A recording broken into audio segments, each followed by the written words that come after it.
We're going back to the roots of the fishing. Stay tuned. We're talking about panfish.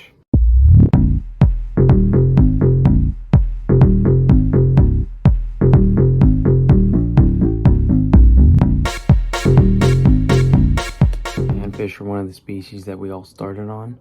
If you're starting to get into fishing, it's a very fun species to catch. Bluegill pull very hard for how much they're just muscle. It's just a great fish to get. They also taste very good. Panfish are just a great type of species to fish.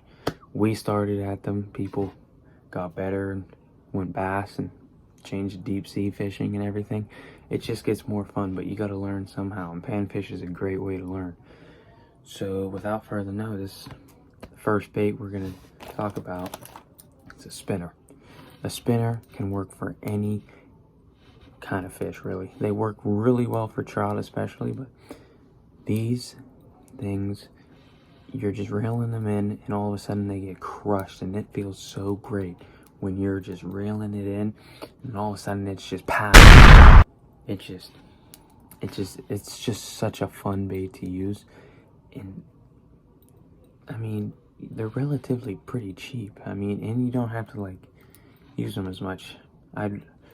When you're using these, I'd recommend that you're weighting the water in case you do get snagged. That way you can get your spinner back. But my favorite brands for these are Panther Martin, Rooster Tail, and Blue Fox, actually. Guys, the next bait we're going to talk about is tubes.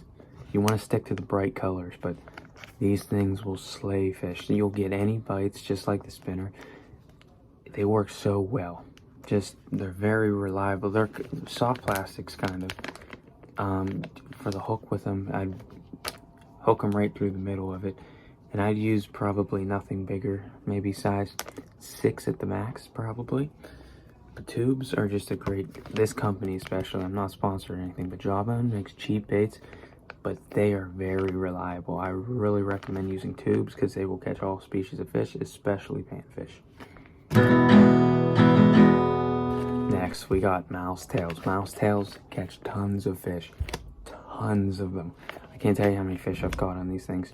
I tend to like the smaller versions of these just because they will, like, you can have a lot smaller fish target them if you're really trying to learn how to fish and everything. And even if you're not, these work great for trout, great for bluegill and everything. Like white crappie, they slay them.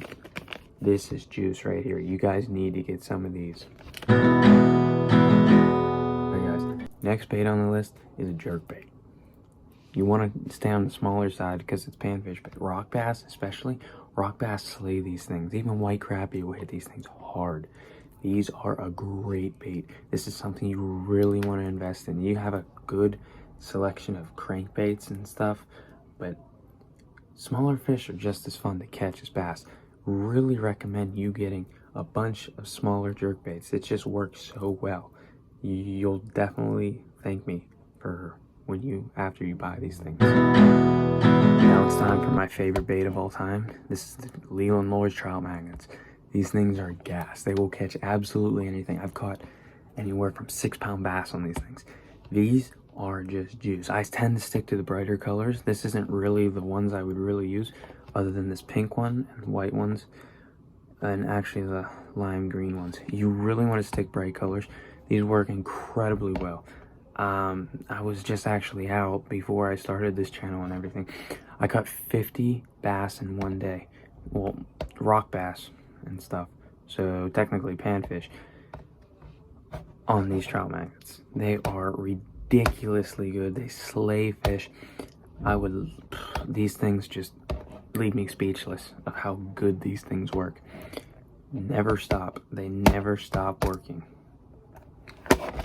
Going off of that, here's the crappie magnet / trout magnet hooks I use really.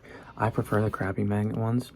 They're a lot stronger and a little bit bigger, so you really won't hook into any dink fishes as much. These ones also, I feel like they fit the trout magnet a little bit better. There's less like hanging off of it for a fish to accidentally hit that part of it instead of just taking the entire thing, and then you catch more fish that way. Just how I like it. Most important part of this, you can't use too heavy of a rod. I don't care what kind of fish you're really using. When you're going pan fishing, you need to be using an ultralight or a light action, or medium light you can get away with. It just makes it so much more fun when you're reeling in these fish, and it's bending your rod so much. It's just ridiculous how much more fun fishing can be when it's actually a fight on these little tiny things, even though. So what I do recommend is I personally use monofilament or fluorocarbon. This is what I use. This is a little bit heavy. I only use this really for like rock bass and stuff, but this is 10-pound monofilament. It's a really good deal. I mean, what is it? I think it's 1,600 yards of this. I got it for like 20 bucks. I've had this thing for like a year, and whenever I need to re-spool, I can trust on this stuff. It's just a great stuff. But if you're using braid, I personally only use about 4-pound braid maybe on my spinning reels. You want to, and the leader maybe, what, like 4-pound fluorocarbon probably. But you don't want to use anything too heavy, and you don't want to use anything too light. I'd rather it be better heavier than lighter, because you don't want to lose fish because your line snaps or something. The knot I use is actually a loop knot.